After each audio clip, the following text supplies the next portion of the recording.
James here from GoodGuitarist.com, and in today's lesson, I'm going to show you how to play Cocaine by Eric Clapton, originally written by J.J. Cale. Now, this one is just a simple riff. It's an absolute staple of rock guitar. We're going to do it in the simplest way possible using like the easiest, most beginner stuff, but then we're going to elaborate on it and add some things that might take it up into the intermediate level. We're also going to talk a little bit about tone and about improvising. And if you need any help along the way, I have a lead guitar ebook. It's completely free to all my subscribers, so I'll put a link to that down below. You can sign up and get the ebook for free, and that goes over, all the basics of lead guitar and has a bunch of exercises written out, how to read tab, using the minor pentatonic scale, finding the roots on the guitar, all the stuff that you absolutely need to know in order to develop the fundamentals for electric guitar. And I also have a chord chart available on my Patreon, as well as a backing track, so you can practice this. It's going to show you all the stuff that we go over in the lesson, like a worksheet. That way you'll be able to practice, and you can practice along with that backing track. Anyways, we're going to get started with the main riff in the simplest way possible. It goes like this. 1 and 2 and 3 and 4 and. So we're basically taking one shape, the power chord, which is a fundamental shape of rock guitar, and we're playing it in 2 spots on the fretboard. First, we'll make the shape. I'm going to put my index finger on the 7th fret of the A string, then my ring finger on the 9th fret of the D string, and my pinky just underneath that, also on the 9th fret.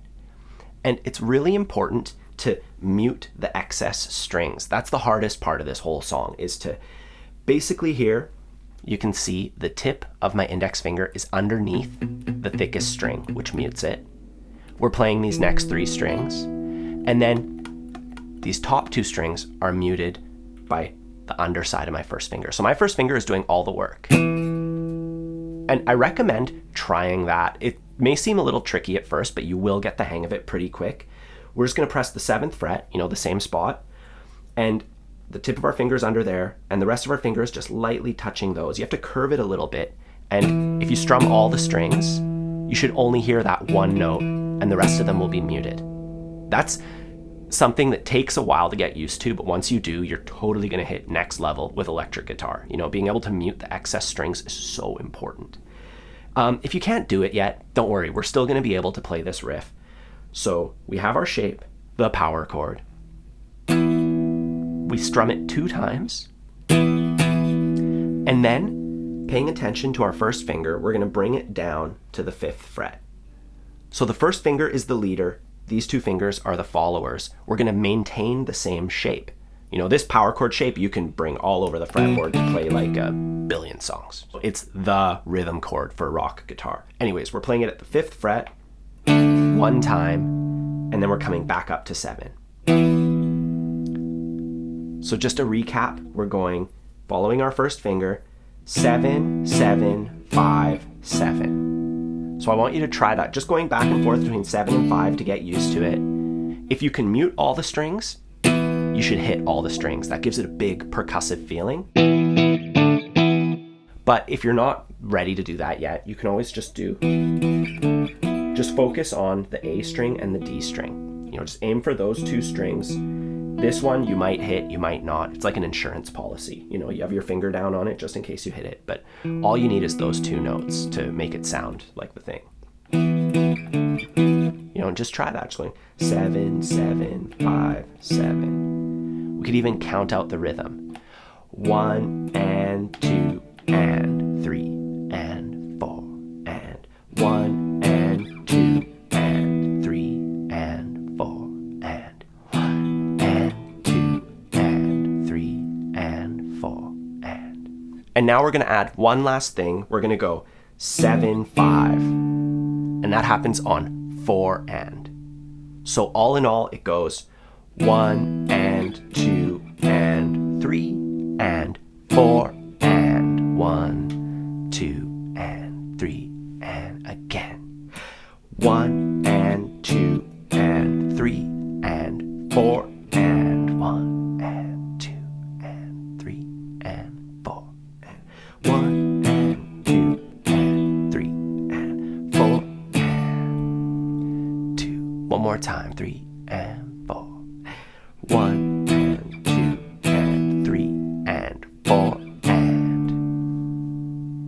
Cool, so that's the simplest way to play it. Remember to count it out, go at your own pace, as slow as you need to go, and just practice it over and over again like I just did. And then you can just loop those two measures over and over again, and that's like 90% of the song. Now, if you're fine playing it just like that in the simplest way possible, and you want to learn the next part of the song, I'll put a timestamp in the corner and you can just jump ahead and we'll learn the turnaround. Otherwise, right now, we're going to take this simple riff and we're going to elaborate on it a little bit, add a couple things to make it sound a bit more like the original recording. The first thing I want to add is a slide. So it's going to go like this.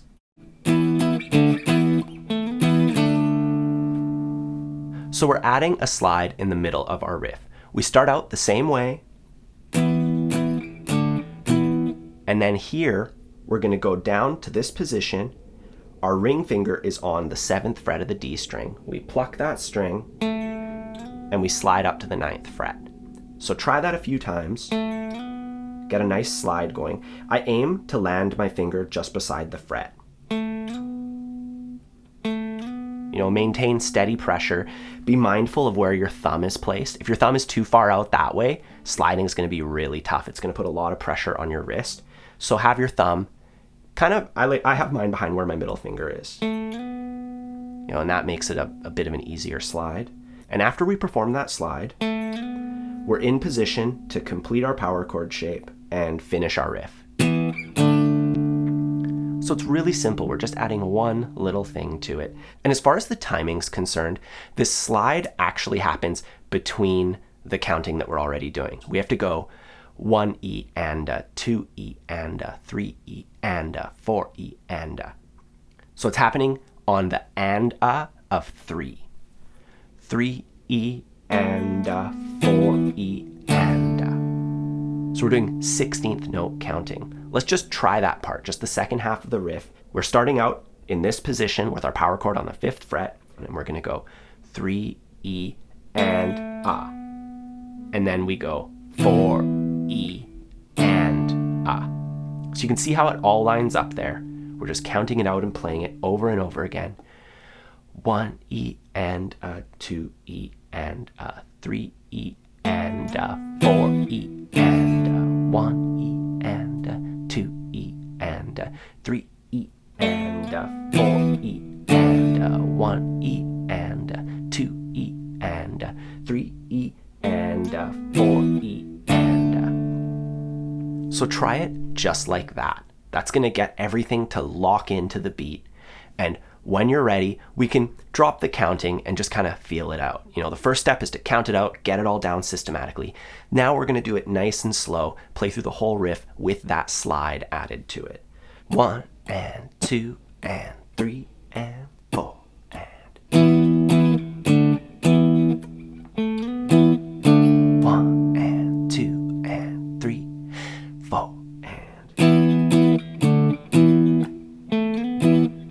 1 and 2 and 3 and 4 and.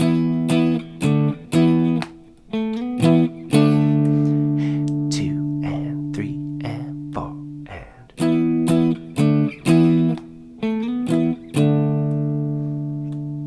Now we're going to go from using a power chord to using a bar chord. And this lets us add one more note. The shape is mostly the same. Those are all the same, but this last note up here on the B string, we're adding the 3rd to our chord, and you'll hear this really clearly. I think it's in the left headphone. If you listen to it with headphones, it comes in like right after the first guitar. The first guitar is going like, and then you hear. Anyways, to play this, we put our index finger down the exact same way, muting as many strings as possible. And then we take our ring finger and we want to cover up those 3 strings on the 9th fret, D, G, B. And we want to mute the highest string, and it's being muted by the underside of my ring finger.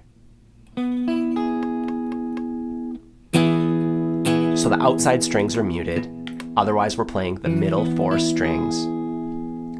And we do the same thing with the shape.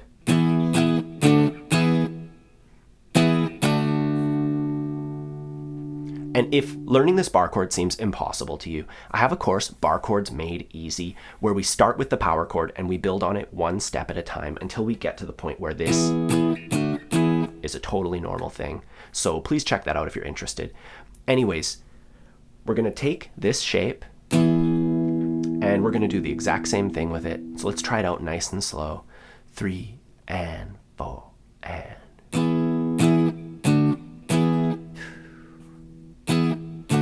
1 and 2 and 3 and 4 and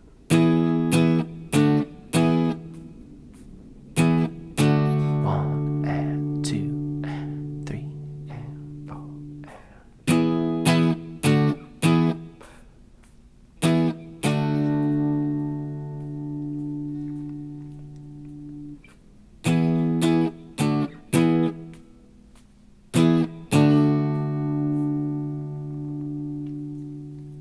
And now let's add the slide to our bar chord. It's going to go like this.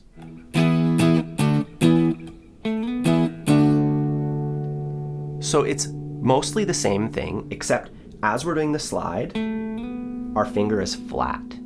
So it does make it a little bit harder. There's a bit more friction, but conceptually it's the exact same thing. The timing sits the same way. I would recommend practicing the last half, going 1 E and 2 E and 3 E and 4 E and 1 E and 2 E and 3 E and 4 E and just doing that over and over again. And then you add the first half to it, counting it out. 1 E and 2 E and 3 E and 4 E and 1. And practice it like that, nice and slow. And then when you're ready, we're going to play it together. Let's do it real quick here. Well, slowly. 1 and 2 and 3 and 4 and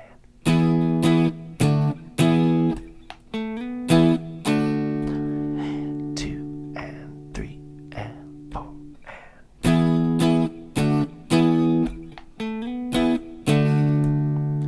2 and 3 and 4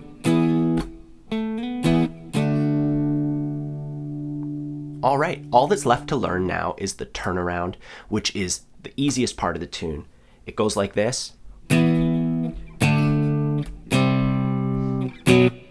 So we're just taking our shape, whether you're using the power chord or if you're using the bar chord, it's all the same. You're following your first finger, going 7, 5, 3, 2. And that's half of Seven Nation Army, by the way. So if you want more practice doing that, that's a really good song to learn. Now, as far as the rhythm is concerned, our first one happens on the and after 4, and then the and after 2, and then the and after 4, and then this one happens on beat 3.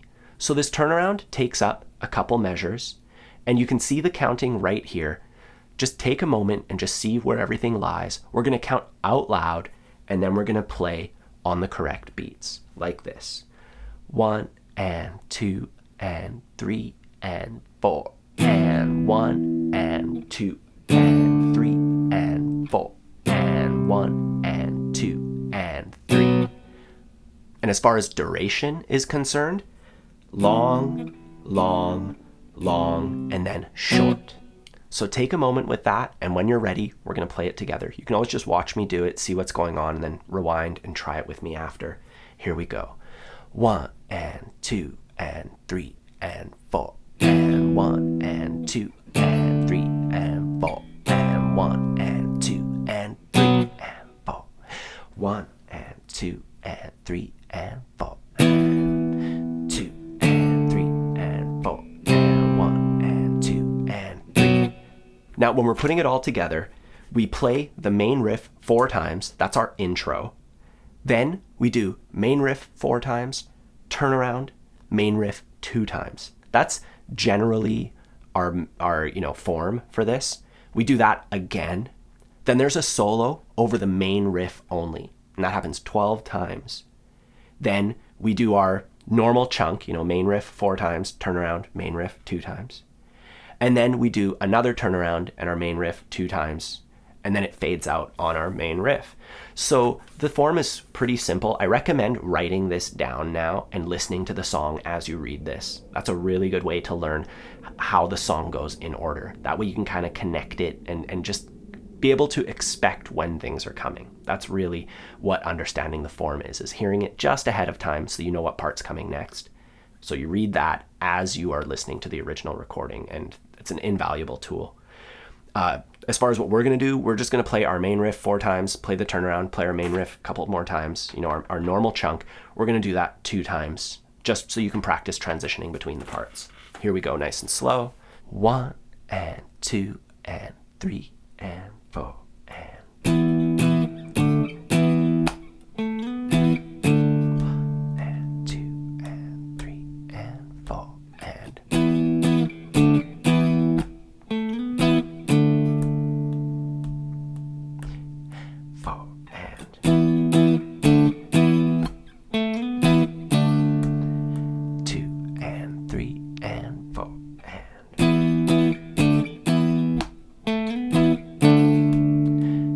turn around.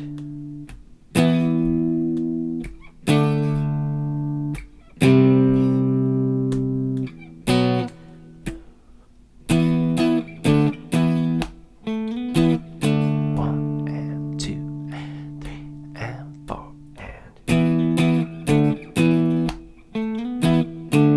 all again.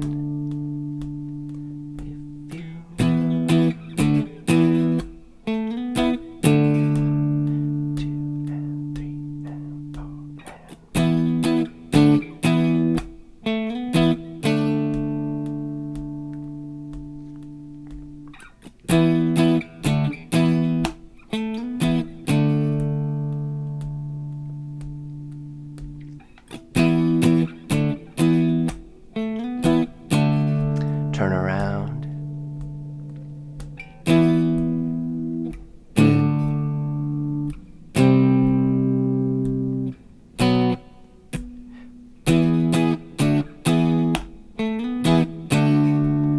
Two, three, four.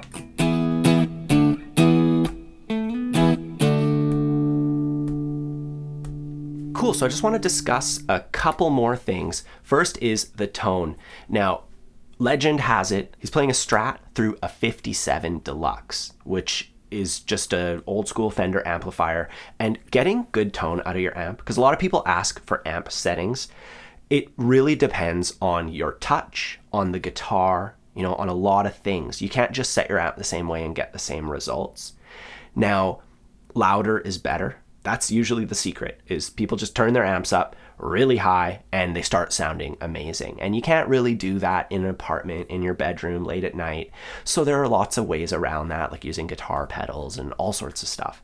But at the end of the day, he would have set his amp, he would have cranked it, and the bass and treble would be adjusted to taste. That is all you need to know about the tone here. It's going to take a lot of experimentation, and unless you have Eric Clapton's exact guitar and his exact fingers, setting your amp up the exact same way isn't really going to do much.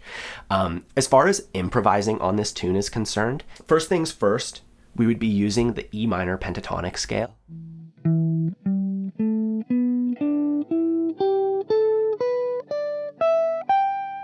And rather than worrying about using the entire scale, I want you to just focus on a little bit of it. So it could be the top 2 strings, going 15, 12, 15, 12.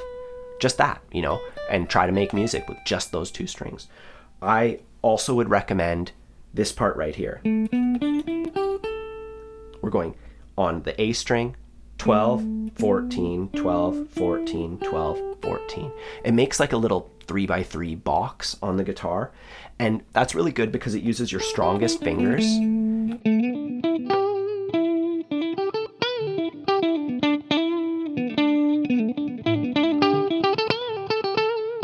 And you can do a lot of stuff with it, right? I've read, I was on a forum the other day and somebody's like, hey, I learned the beginner scale, the pentatonic scale. And I didn't have time to chime in, but the pentatonic scale is not a beginner scale. You can do the craziest stuff on guitar with the simplest tools. That's like saying that a hammer is a beginner tool. Yeah, if you don't know how to use it, you swing a hammer and you get your thumb. But, if you know how to use a hammer, you can pop nails in one shot. It's all about the technique. So I recommend focusing on a small part of this scale. I'm going to be talking more about this in future lessons, so hang tight. My free lead ebook does go over the entire minor pentatonic scale, and it goes over some exercises that you can do with it to get used to it. But for now, all I want you to do is just pick a couple notes out of it and just try to use those sparingly, leave lots of space. It's not about just playing a flurry of notes all the time. And I want to show you one really simple lick that you can use as a launching point. It goes like this. So it's just a simple 2-note lick. We're putting our first finger on the 12th fret of the G string, and then we're bending a little bit. And then put our ring finger on the 14th fret of the D string. And that's it. 1 and 2 and 3 and 4 and you just start with that, and then you can just play something simple after it.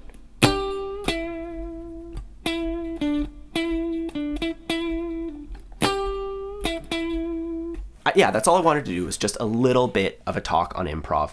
I'm going to be doing a ton more of this, so stay tuned. Remember to subscribe to this channel if you'd like to see more lessons like this and more lead guitar stuff in general. I also release a simple strummer every week. I'm going to start doing kids songs 2 times a month. So, because, I have a daughter and another kid on the way. So I'm doing this to my own interests, right? I'm just doing whatever I want to do. We're going to be doing kids songs and simple strummers and a lot of electric guitar, because this is where I started guitar. This is my favorite thing to do, and I want to share that with you. Otherwise, have a fun time practicing. There's a chord chart for this on my Patreon, which I may or may not have mentioned before. I'm also going to try to have a backing track up there as well, so you can practice along and maybe work out a little bit of improv, or even just practice the riff to it. Otherwise, have a fun time practicing, and I'll see you soon.